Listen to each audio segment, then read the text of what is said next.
it's down to what I like to call a rivalry game. At least it has been since Nick Saban's been there. Rivalry week with LSU in town. This is Talk of Champions. He's Tyler Watts. Yeah, you ever consider LSU a rivalry game? It was always one that you had to get through if you ever wanted a chance to go to Atlanta. It was a tough one.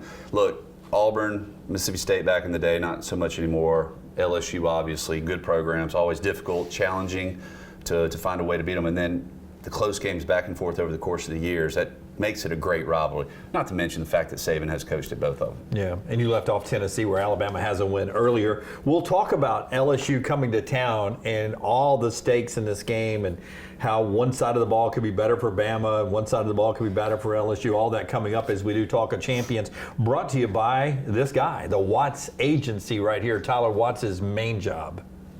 The fun job, but I love doing this. Yeah, give us a call or go check us out on the website. That's the best way. We actually have the ability for you to do a quote right there online. It's TylerWattsInsurance.com.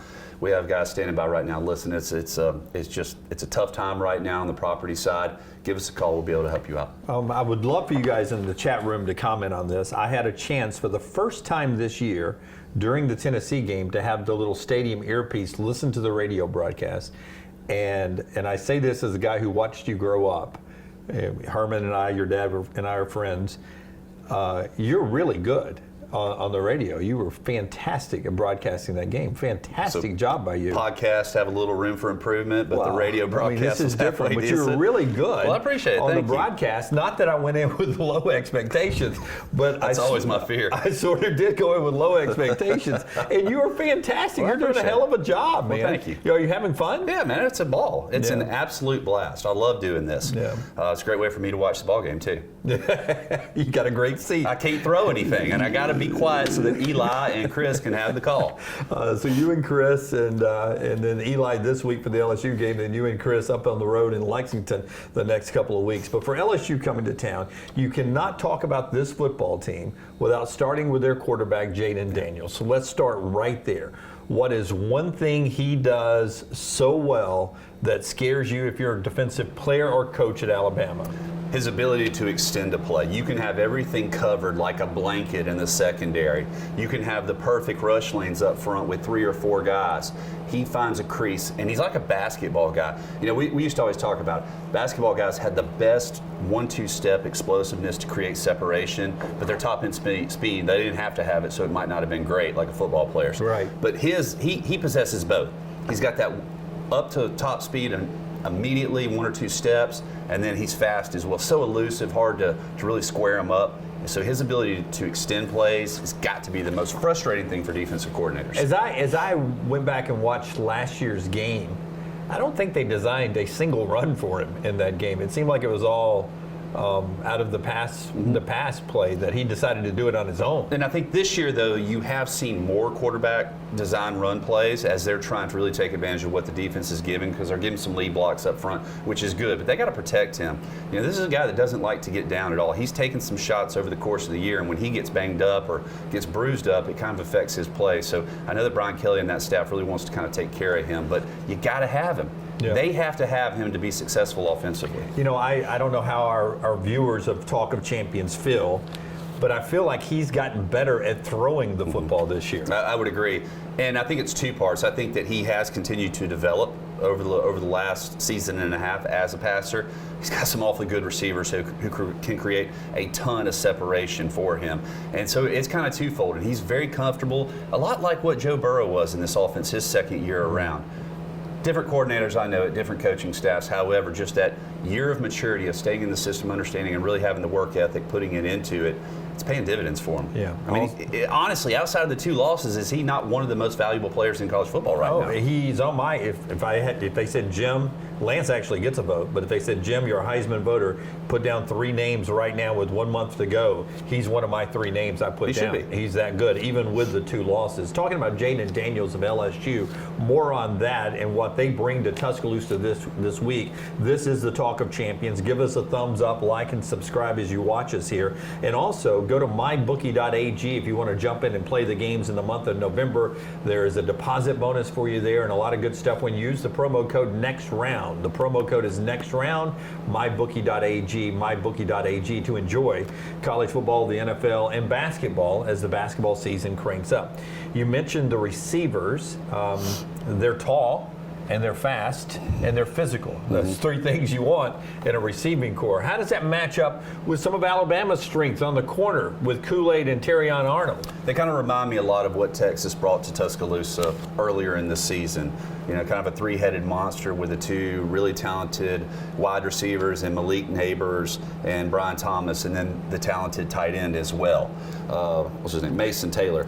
So those three guys can really put a ton of pressure. And they got some other fellas that come in as well and do a really nice job. But the bulk of their catches are there with Thomas and Neighbors. And it's a challenge because they'll cross the field, they get upfield, they'll come back, they create tons of separation. But I think we're better in the secondary than we were at the beginning of the season, obviously, with the communication and trading things off, matching up with different coverage packages. So hopefully we can blanket it and really challenge every throw, because that's going to be key. Muddy up the picture, make this offense really kind of hesitate in delivering the ball down the field, because they haven't faced a defense all season that I think is as good as Alabama is. We talk about the corners a lot when we talk about great receivers, but when we go back to that Texas game, which you sort of have like offenses and receivers here, Caleb Downs, who's still a true freshman, but we're late in the year now, really early in the year back then. Second game. He bit on some eye candy on an under route, and they threw over the top of him for one of the big touchdowns. Maybe on both, but I know on the last one, the back-breaking touchdown, he sort of bit on something underneath, and they threw over the top of him. When you play a lot of football, you learn not to take the candy, right? He's a lot more mature now. You know, yeah, he is. However, that's a tough ask for him, because with these receivers, if you don't drive on him catching the football, if he has a yard or two separation, these guys, they create a lot of yards after the catch. I mean, it's amazing to see how they advance the ball and pick up that yak yardage throughout the course of the season. I mean, it's every single game. They create separation, they catch the ball, they advance at 20, 30 yards. So you have to be aggressive and trying to be around him when he catches it. So you got to be disciplined and understand what's going on and know when they're going to take their home run shots because of your preparation and be able to react to it. Sometimes it seems like this is the case in football, no matter who you're talking about. But you got receivers who are 6'3", 6'4", 6'5", and DBs who are 5'11", 6 feet, 6'1". Are these the kind of guys that even if the coverage is there, if Jaden throws it high, that it's hard to knock this pass down? Is this a tough matchup, even if Alabama does everything right with these two receivers? It could be, because they seem to win a lot of these 50-50 throws that are down the field, where it's just almost a tip. The jump ball type of scenario. Did you like throwing that as a quarterback? We didn't do it. Yeah. We didn't do it. This is a new phenomenon that came in on board kind of after I was done. I sure wish, we were always just beaten into us, don't turn the ball over, don't turn the ball over, don't turn the ball over. That's how the game was played back then. If you threw a 50-50 ball, you got yelled at. Yeah, absolutely. Absolutely. And now it's completely different. It's give them a chance. Give them a chance to make a play. If it's intercepted, so be it. Our guys expected to go up there and fight for it. Yeah, that's interesting that the game has changed to where you're encouraged to throw a 50-50 ball that only one out of two is going to be caught. It's really not 50-50, though. It's much more in the offense's favor when you take into account the pass interference that potentially could happen and all as well. Okay, one thing that's different for this LSU team from when they lost to Florida State, because I think Alabama's the closest to Florida State that they've played since they lost to Florida State to start the season. We'll get to that after I tell you about our friends at Rowback.com. Great golf gear, great pants. We just got some pants in from our friends at Rowback. Wonderful. They can be business casual. They can be golfing pants, casual stuff to wear to the game. Just go to Rowback.com, Rowback.com. Promo code TNR20 to get 20% off your first order there, Rowback.com. LSU didn't have a running game. when they lost to Florida State. I think Logan Diggs has changed that side of the ball for them. He looks to be a threat running the ball, reminding me a little bit of what LSU used to be. You had to stop their run and force him to throw. That's not the case anymore, but he's a legit running back. They found him a jewel there since that first game loss. And they do a good job of getting favorable numbers in the box as well because of the threat that they have at the wide receiver position and with Jaden Daniels. So that gives them favorable looks. They're now able to take advantage of it, and it makes them much more balanced. You talked about Alabama being a lot like Florida State. Florida State did something that no other team has done this year. LSU is outscoring their opponents in the first half 196 to 107. They had 17 in the first half, I think, against Florida State.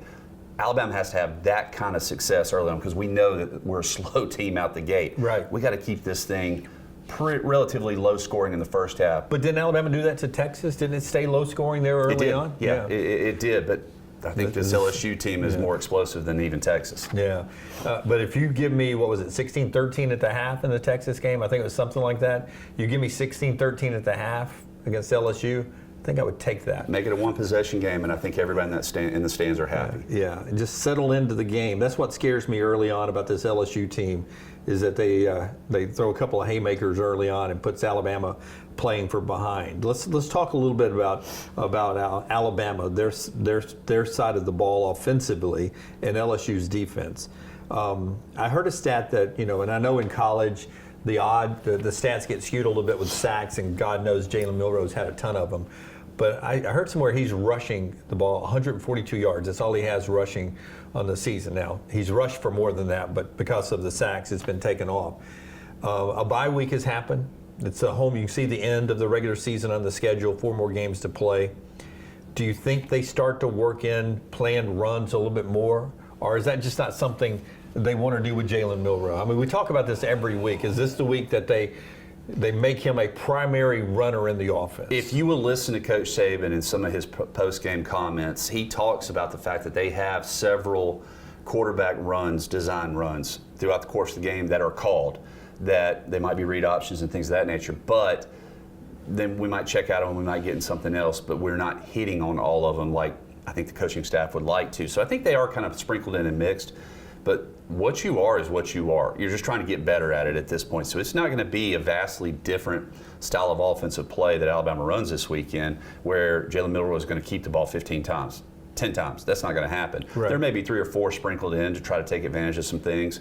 But against this defense, you should be able to control the line of scrimmage. Everybody else has. There's no reason you shouldn't be able to up front as well. And they've lost Mingo, one of their big NFL prospects, who will not play in the game on that defensive line. So that's a plus for Alabama.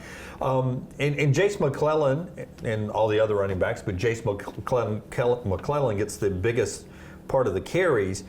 It seems like they're going to try to limit at least the number of possessions that Jaden Daniels will get in this game. Running the football is the best way to do that, right? Extended drives, 8-play, 9-play, 10-play, 11-play drives.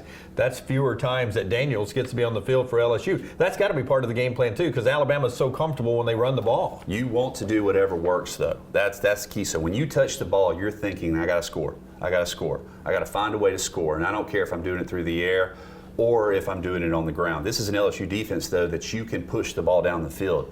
And Alabama's had a lot of success. That's kind of who they've become. We're going to throw the ball deep, open you up, and then we're going to pound it down your throats eventually. Ole Miss was able to do that as well. Hit some big plays, control the line of scrimmage. Junkins went off on them there in the second half and really got them going.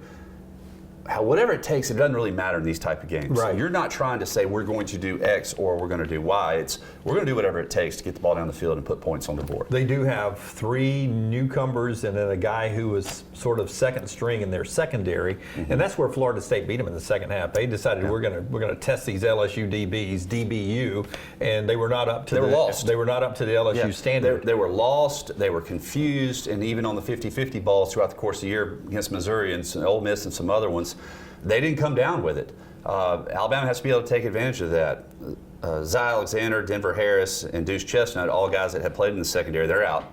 So that's what you're talking about. So what does it look like for LSU? You don't really care. You just have to play your game if you're Alabama and go out there and make it happen. Well, it sounds to me like, they saw, the coaches did, when they were playing in College Station, that there was a matchup that with Alabama's receiver on a certain DB, they wanted to take advantage Yes. of that. We could see that situation sort of fester up again this weekend. Fester's It a bad could be. word. Fester is a bad word. I don't know why I You said got to hold fester. up. You got to hold up Yeah. up front first and allow the time, because we've all seen when the receivers have the ability to run deeper routes and we protect up front. Jalen Milroe throws a really nice deep ball, but we have to be able to hold up front. And there's a couple things LSU can do, taking advantage of our tackles if they're willing to, that could give us some problems. But the key to all of it is to be balanced and not allow LSU to know when you're going to take those shots, because you want to play them back on their heels. Harold Perkins is a guy. Did you have one? He's the guy. Did you have one back in the day when you would play a certain team that when you break the huddle, you'd look and try to find where he was? Because Harold Perkins would be that guy. If you were playing in this game Saturday, you would try to find out where Harold Perkins was. Tennessee always had those dudes, but there was too many of them to count, so you had to worry about everywhere. LSU played against Spears and a couple of really good Falk and some other guys down there at LSU at the time. Look, everybody has good players. You want to know where they are, but key to Alabama right now is just understanding, is there any one of them, though, that gives us a really problem if they're isolated? Because we need to address that. If we get isolated on the edge and it's an obvious passing situation, they got to be able to account for that and make some sort of adjustment to allow protection. Okay, walk me through this for you. So this is the center, right? So I'm Milroe. I'm standing back by the center. I look on the left side. We've known that Caden is a work in progress, but he's getting better every week. And Harold Perkins is over there. What do you do as a quarterback? You either slide the protection, give him a little bit of help. Maybe the running back comes over and chips to make sure that he's staying in and helping out as well. You call something that gets rid of the football quickly. You eliminate his ability to get to you because of the timing of the pass. There's a couple of different things that you can do. The biggest thing, though, for Caden Proctor is he's just got to play within himself and make sure that he holds on to that dude from the get-go. Because if he starts backpedaling and has both the inside and the outside move, never played offensive line in my life, or when I did, we still use flippers. But if you leave the inside and the outside open, man, if he's out there, he's going to eat you up. We had Barry Jones on our show. You can still go watch it at the Next Round YouTube channel, wherever you get the podcast. And he played multiple positions. And he said there's no offensive line position like left tackle. You're on an island.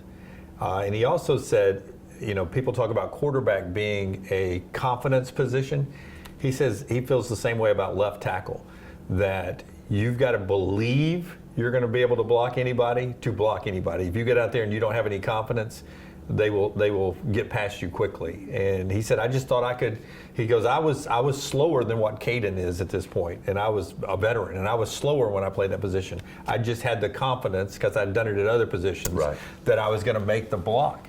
But it's impossible to instill confidence in somebody. He says, I don't know how you do it. And Success. I would assume you don't know how you do it. You got to be able to have success in the game. You either have to be the most arrogant person who really stinks but still thinks you're something else, and if that's the case, you're not getting on the field. Right. Or you have to go out there and actually do it in practice and build up that confidence because you've done it over and over and over against quality opponents. You put Dallas Turner out there, if he wins 50% of those matchups, 60, 70% eventually, that starts to build confidence because you know you're going against a future NFL guy. That bleeds over onto Saturdays. He's not there yet because every time he's looked around early in the year, his quarterback's been picking himself up off the ground because of his guy.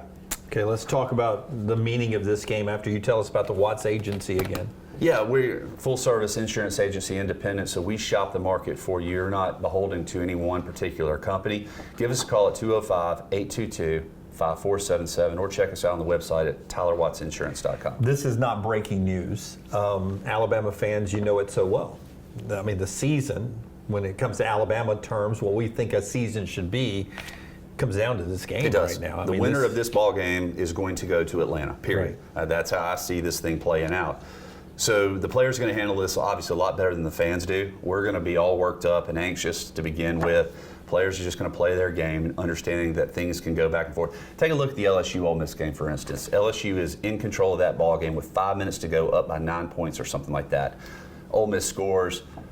Changes everything. They score again. They hold them. They score again. Now all of a sudden, with 20-something seconds, LSU's got to drive the length of the field, and they do it. And that's another thing that's really concerning is how quickly this LSU offense, though, can get up and down the field because they've done it over and over and over against Arkansas, against Missouri, against Ole Miss. They can drive the length of the field in 2 or 3 plays because of how explosive they are at the wide receiver position and this quarterback.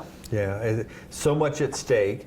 Alabama, I'm not saying anything you guys don't know. They have not played a complete game yet. No. They haven't played 60 minutes And that's yet. what's exciting about it, is you Right. know that potential is still in them to be much better than what they currently are. Yeah, if they somehow could take that last 30 minutes against Tennessee and turn it into 60 on Saturday. Jim, just give me 45 minutes right now. Let's You start take with 45? 45 minutes, and then we'll go up to 50 or 55 versus Georgia in the SEC Championship, and just get a little bit better. Yeah, I like that. I don't want a 60. Give me 45. I'll take a Just give me 45 minute 45. game. Three good quarters.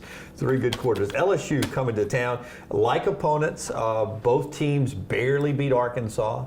Both teams easily beat Mississippi State. And then there's the Ole Miss game, where Alabama beat Ole Miss and held Ole Miss in check.